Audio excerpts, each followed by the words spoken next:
को विकास भी चाहिए, कश्मीर को विश्वास भी चाहिए। आप इस समस्या को कैसे देखते हैं? एक तो ये समस्या बहुत पुरानी है। अच्छा होता अगर ये जम्मू कश्मीर का मामला सरदार वल्लभ भाई पटेल के पास होता तो आज जो मुसीबत हम झेल रहे हैं वो नहीं झेलनी पड़ती। उन्होंने इसका रास्ता वैसे ही निकाला होता जैसे जूनागढ़ का निकाला, जैसे निजाम का निकाला, इसका भी निकालते। लेकिन एक तो ये मामला पंडित नेहरू ने अपने पास रखा और तभी से लेकर के विवादों में घिरा रहा है। अब तक हमारे हजारों जवान मरे हैं। विकास के लिए बजट में कभी कोई कमी नहीं आई, खर्च हुआ है। इसलिए भारत की तरफ से कभी भी कश्मीर को थोड़ा सा भी बुरा लगे या अन्याय हो, ऐसी कोई घटना कभी भी नहीं हुई। लेकिन इस समस्या को समझ करके उसको हैंडल करना चाहिए। इसमें पहले की सरकारों में कोई न कोई कमी रही है। दूसरी बात है, कश्मीर, लद्दाख में कोई प्रॉब्लम है? नहीं है। जम्मू में कोई प्रॉब्लम है? नहीं है। श्रीनगर के अंदर वैली में एक 2.5 डिस्ट्रिक्ट है जहां ये समस्या है। इस 2.5 डिस्ट्रिक्ट की घटनाओं को हम पूरे जम्मू कश्मीर की घटनाओं के रूप में देखते हैं। एक तो एक बार ये नैरेटिव बदलना चाहिए और उसमें मीडिया के लोगों ने मदद करनी चाहिए। दूसरा, वहां जो काम हो रहे हैं, अब देखिए स्पोर्ट्स में वहां के बच्चे होनहार आगे आ रहे हैं।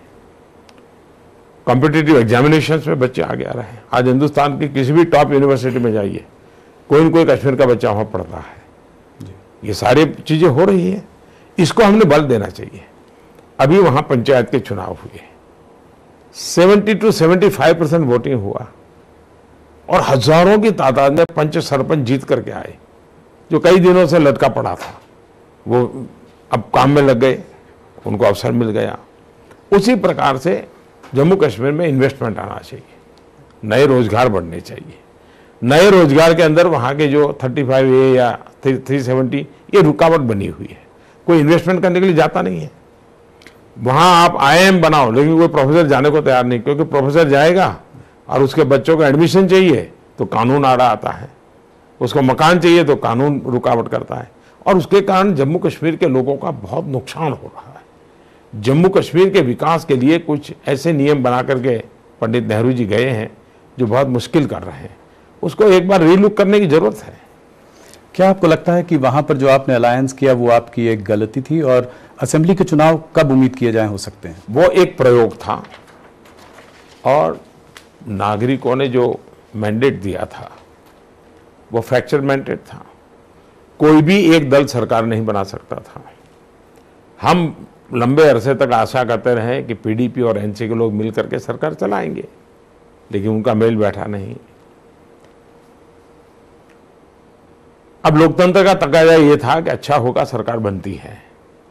मुफ्ती साहब सीनियर थे, 2-3 महीने के बाद बातचीत शुरू हुई और हमने पब्लिकली कहा भाई हम 2 ध्रुव के लोग हैं, हमारी विचारधारा मेल नहीं खाती है, लेकिन चूंकि एक व्यवस्था देनी चाहिए तो हम जिम्मेवारी लेने के लिए आगे आए हैं और कोशिश करेंगे, प्रयोग के रूप में कोशिश करेंगे।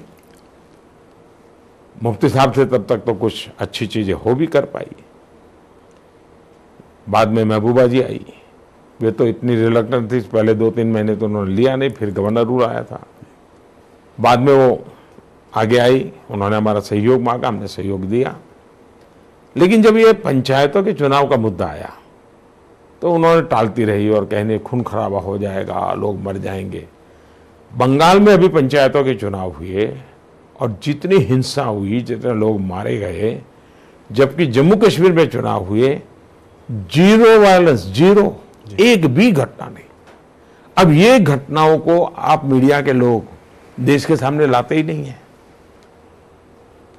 और मैं मानता हूं निष्पक्ष मीडिया ने भी कश्मीर का ये जो नैरेटिव, एक आतंकवादी घटना हो जाए 24 घंटे चले, लेकिन वहां जो काम हो रहे हैं, वहां के लोगों में जो तजुर्बा है, उन सारी बातों को लाना चाहिए। प्रधानमंत्री जी, आपकी पार्टी हमेशा आर्टिकल 35A और 370 को हटाने की बात करती रही है। आज भी आपने मैनिफेस्टो में इसकी बहुत जोरों से बात करी है, जैसे ही आपका मैनिफेस्टो आया, विपक्ष के दल टूट पड़े ये बोलने के लिए कि अगर ऐसा होगा, कश्मीर के कुछ पार्टियों ने ये तक बोला कि अगर ऐसा होगा तो ब्लड बात हो जाएगा, किसी ने सेसेशन की बात करी, फारूक अब्दुल्ला जी ने कुछ कहा, महबूबा जी भी कुछ कह रही हैं, इसके बारे में आप क्या कहेंगे? कश्मीर की समस्या की जड़ में वहाँ बन बैठे हुए 50 पॉलिटिकल परिवार है। ये सारी मलाई इतने साल इन्हीं कुछ परिवारों ने खाई है। कश्मीर के सामान्य मानवी को कोई भी फायदा ये पहुंचने ही नहीं देते हैं और इस प्रकार के इमोशनल इश्यू बना करके अपनी राजनीति चला रहे हैं। इन दिनों भारत सरकार की तरफ से हवाला वगैरह के विषय को लेकर के इनकम टैक्स डिपार्टमेंट वगैरह वहाँ काम कर रहा है, करप्शन के खिलाफ कुछ काम कर रहा है। आप हैरान हो जाएंगे, आतंकवादियों के घटना के समय पाकिस्तान से पैसा लेकर के पत्थर मारने वाले तो आ जाते हैं, लेकिन जब एनआईए के द्वारा या इनकम टैक्स के द्वारा रेड पड़ती है, भ्रष्टाचारियों पर कदम उठाए जाते हैं, तो वही नागरिक वहाँ बाहर खड़े रह करके ताली बजाते हैं। इसलिए कश्मीर की सामान्य मानवी इन लोगों से मुक्ति चाहती है जिन परिवारों ने 50 साल से कब्जा किया हुआ है। और इसलिए कश्मीर की स्थिति ऐसी है कि वहाँ की जनता ही अब बदलाव चाहती है, चाहे वो 370 का मामला हो, 35A का मामला हो। प्रधानमंत्री जी, क्या आपको लगता है कि आज सबसे बड़ा मुद्दा राष्ट्रवाद का मुद्दा है? ऑपोजिशन पार्टीज कहती हैं कि प्रधानमंत्री जो है राष्ट्रवाद के मुद्दे को लेकर रियल इश्यूज से लोगों को भटकाना चाहते हैं। राष्ट्रवाद का मतलब होता है भारत माता की जय। अगर मैं भारत माता की जय बोलता हूं और अगर मेरी भारत माता गंदी है तो फिर वो राष्ट्रवाद है क्या? अगर भारत माता को स्वच्छ करने का मैं अभियान चलाता हूं तो वो राष्ट्रवाद है कि नहीं है? अगर मैं भारत माता की जय बोलता हूं और मेरे गरीब के पास रहने के लिए घर ना हो, अगर मैं घर बनाता हूं तो वो राष्ट्रवाद है कि नहीं?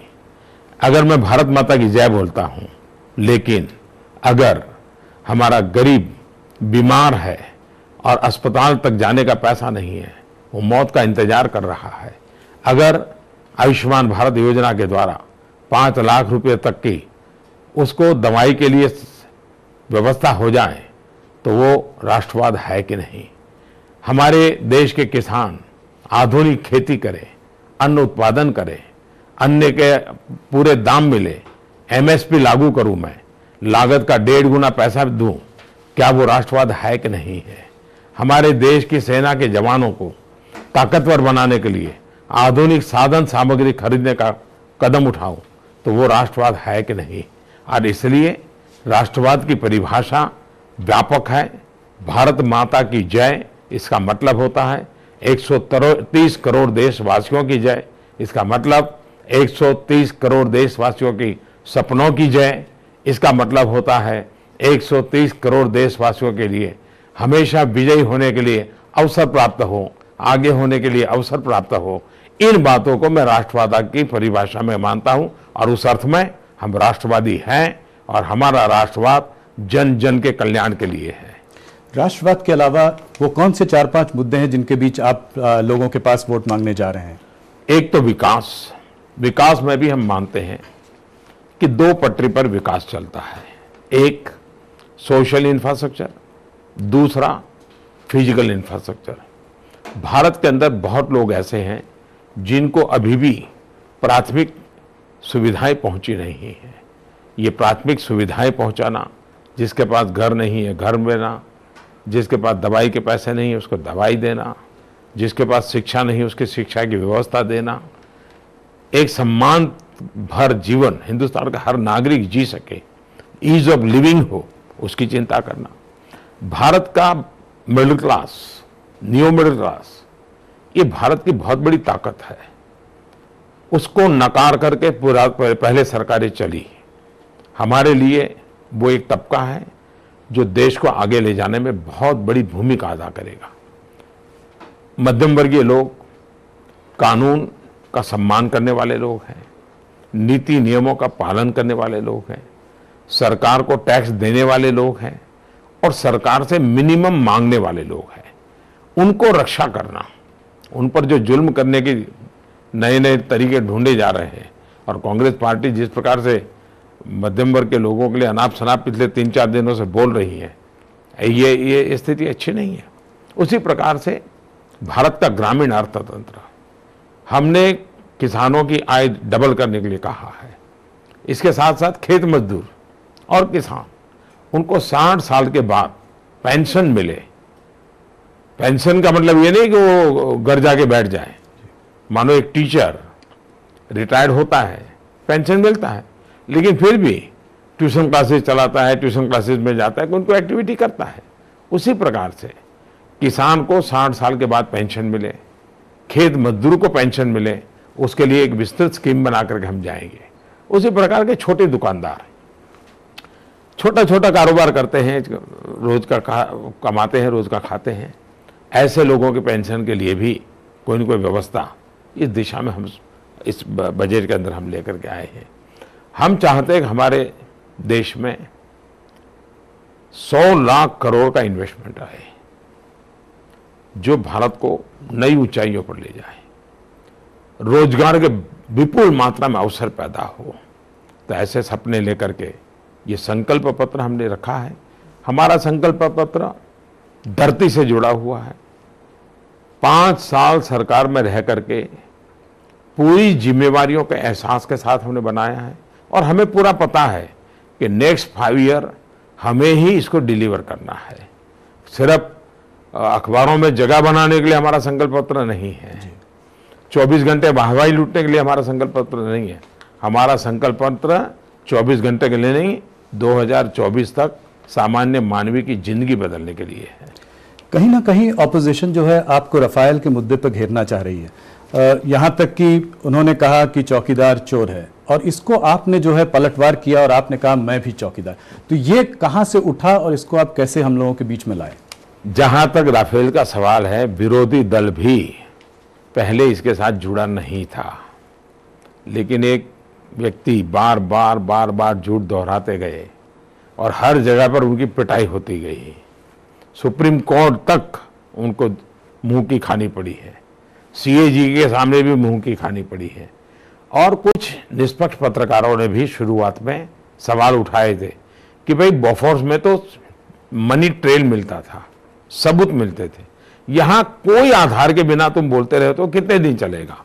और जो उनके एडवाइजर है, उन्होंने भी उनको बार बार बताया कि राफेल बाजार में चलता नहीं है, चुनाव जिताने के लिए मुद्दा नहीं बन सकता है, आप छोड़ दीजिए। उनके ही लोगों ने उनको कहा है।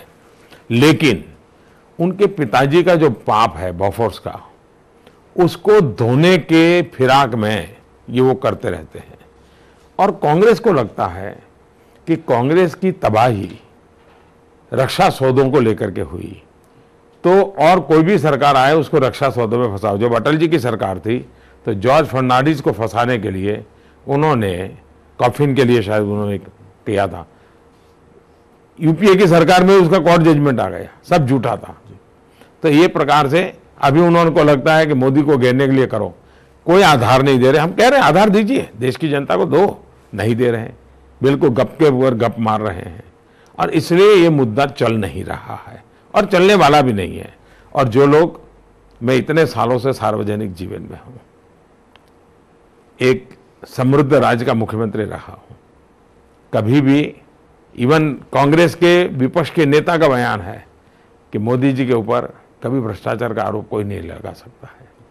और इसलिए ये लाख कोशिश करे आसमान से नीचे पड़े या यहां से जाके आसमान में कूदका मारे, झूठ भारत की जनता कभी नहीं स्वीकारती है। भारत की जनता भी में भी समझदारी है, वो समझते हैं लोगों को। इसीलिए शायद जहां तक चौकीदार का सवाल है, 2013-14 में मैं जब लोकसभा के चुनाव का प्रचार कर रहा था, तब मैं लोगों को कहता था कि आप मुझे चौकीदार का काम दीजिए और मैं भारत के खजाने पर किसी पंजे को पड़ने नहीं दूंगा। ये मेरा उस समय का मेरे भाषणों का वाक्य हुआ करता था। और वो आज भी मैं कहता हूं कि मैं चौकीदार हूं और मैं किसी का पंजा नहीं पड़ने दूंगा। अगर कोई कुछ करता है तो कानून में कठोर करता चला जा रहा हूं, एक्शन लेता जा रहा हूं। और सरकार आज एक वातावरण बनाने में सफल हुई है ईमानदारी को प्रोत्साहन देने की। तो इसीलिए उन्होंने शायद दूसरा मुद्दा उठा लिया है। अब उनका जो कैंपेन कांग्रेस का चला है वो कह रहे हैं अब होगा न्याय, और एक ये न्याय स्कीम निकाली है कि न्यूनतम 20% लोगों के लिए 6,000 रुपये माह उन्होंने फिक्स किया है, कहा है कि 72,000 रुपये साल में मिलेगा।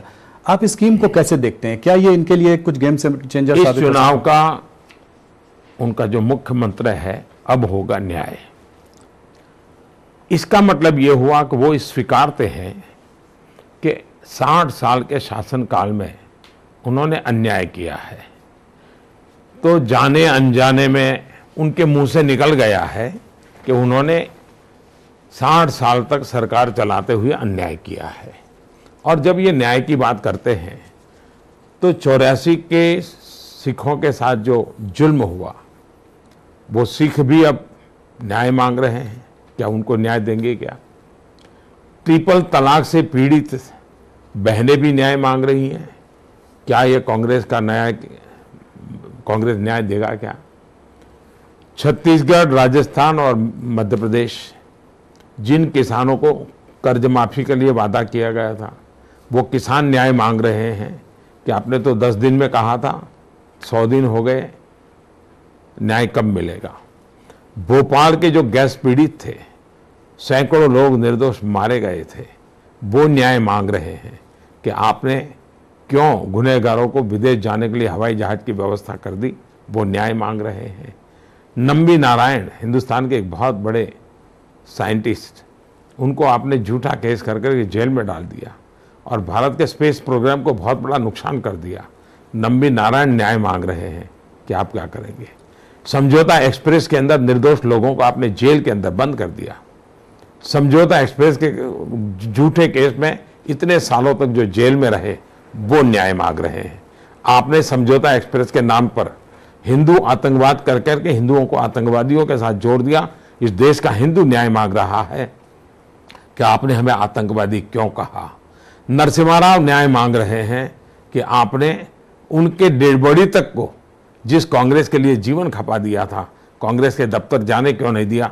उनकी आत्मा भी न्याय मांग रही है। इस देश के महापुरुष बाबा साहब आम्बेडकर, नेताजी सुभाष चंद्र बोस, सरदार वल्लभ भाई पटेल, ये भी न्याय मांगते हैं कि इतिहास में उनको उचित साथ क्यों नहीं मिला, उनको इस प्रकार से नीचा दिखाने की हर बार कोशिश क्यों की गई।